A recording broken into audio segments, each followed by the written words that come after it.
c'est un beau challenge. Maintenant, voilà, avant de penser à gagner, il va falloir déjà arriver de l'autre côté.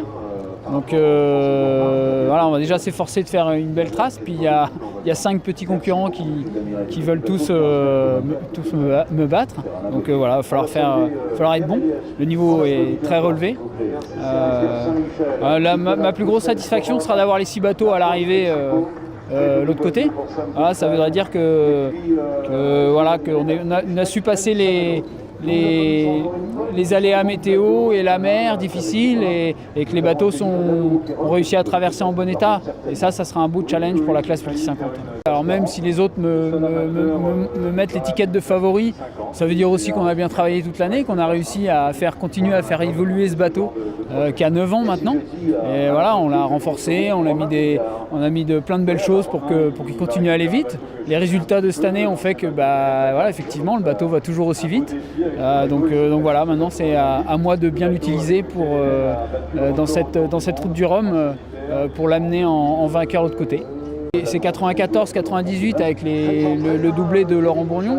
Voilà, déjà sa première victoire en 94, c'est ce qui marque aussi le début et c'est ce qui fait aussi mon lien avec la course au large. Donc voilà, ce sont des moments forts.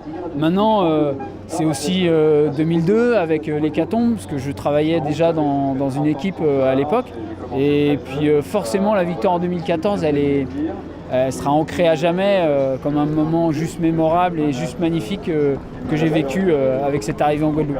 Moi j'ai ça dans le sang, c'est mon ADN. Donc moi j'ai toujours connu le Rhum. Alors non, en 2006 je l'ai connu en classe 40, mais oui, pour moi le route du Rhum c'est lié avec le multicoque. Voilà. Mais bon voilà, il y aura forcément un vainqueur en monocoque.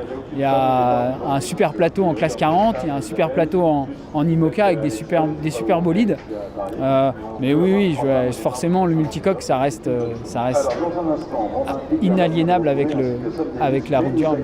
Les bateaux se ressemblent, on arrive à identifier comme la classe 40, les bateaux se ressemblent tous.